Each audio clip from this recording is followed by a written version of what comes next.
Introducing the Itel S24, priced at $100, making it one of the most budget-friendly smartphones out there.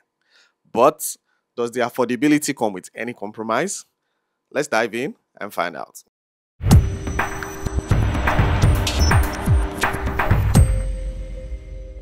First off, big shout out to Itel design team. The S24 box has one of the best designs I've seen this year. Now back to the unboxing. When unboxing, you find the device itself, a TPU case for protection, a USB-C cable for data transfer and charging, and an 18-watt charging brick. The Itel S24 comes in two variants. You have the 4GB RAM with 128 storage. This is good for everyday use. It can handle normal tasks like browsing the internet, using apps, and taking pictures. It has enough space for apps, photos, and video. The second variant has 8GB of RAM and 256 storage. This version is more powerful. Both versions come in two colors, white and black, so you can choose which one looks best on you. When it comes to design and build quality, the Itel S24 stands out in its price range with its flat appearance, which is less common among devices in this category.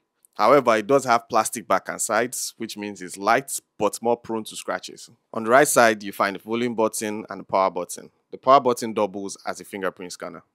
At the bottom, there's a 3.5mm headphone jack, and we get dual stereo speakers too, providing a good audio experience when compared to devices equipped with mono speakers. For the display, the Itel S24 sports a 6.6 inches LCD display with a 90Hz refresh rate, which is fairly common within devices in this price range. It has a 720 by 1612 resolution and provides a good display experience, but it may not be as sharp as vivid as some competitors at the same price range. The S24 reaches up to 480 nits of brightness outdoor, which may not be bright enough. As a result, you might encounter difficulties viewing your screen clearly when you're outdoors. For software, the S24 runs on Android 13 out of the box, which is a downer. Most devices like the A05 offer Android 14 and a promise of 4-year software updates and security patches. There's no information available regarding the software policy of the Itel S24. Nevertheless, users can enjoy a smooth and lag-free experience with the S24 thanks to its optimized software and user-friendly UI. For the processor, the S24 comes with a G91 chipset, known for its decent performance in the budget category. It provides sufficient power for everyday tasks and moderate gaming.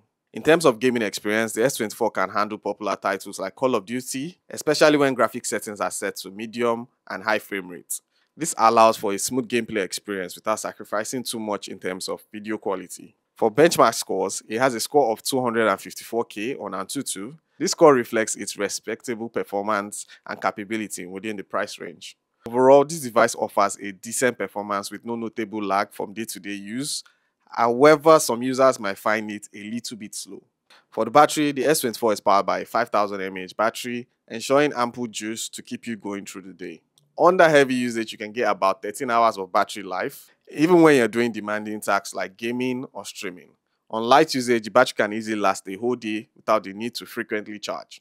For charging time, you can charge this device from 0 to 100 in an hour and 35 minutes. It's not the fastest, but it's good enough for the price point. For the camera, the Itel S24 boasts a notable camera setup featuring a 108 megapixel main camera, which is quite impressive considering its price point. It's paired with a capable processor. It delivers decent image quality, capturing little details and vibrant colors. In terms of video capability, the S24 can shoot 2K resolution at 30 frames per second. You also have an option for 1080p and 720p at 30 frames per second. However, it's worth noting that there's no software stabilization available on this device.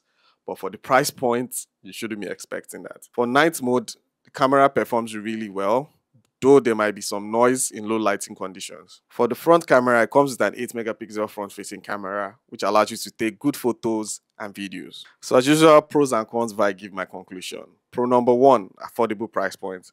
I'm not sure you can get any device for this price point. It is really, really affordable. Pro number two, decent performance. The G91 chipset is really amazing. It's a new chipset, came out this year, and the performance is really, really smooth. Pro number three, amazing camera. The camera is really impressive. 108 megapixel camera. It takes good pictures. One of the best pictures I've seen for this price point. And my final pro, ample RAM and storage. This device has one of the best RAM and storage options. For this price point, you mostly see 4GB, 64GB, but you get 4GB 128 storage and you get 8GB 256 storage. It's amazing. And my cons, they're just three. The first one is the build. It's plastic.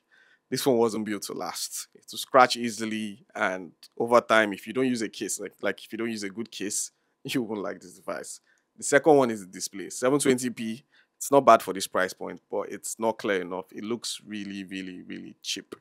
I feel like they should have done better with the display, but for the price point, I don't know. Maybe they couldn't get something better. And my final con came with Android 13, and there's no news if we'll ever get an update on this device, which is it's kind of like a red flag. If you don't get the latest updates and the phone can't get any update, it just means that it's not strong enough to get the next update. In conclusion, I think the S24 is a decent device that provides good value for money.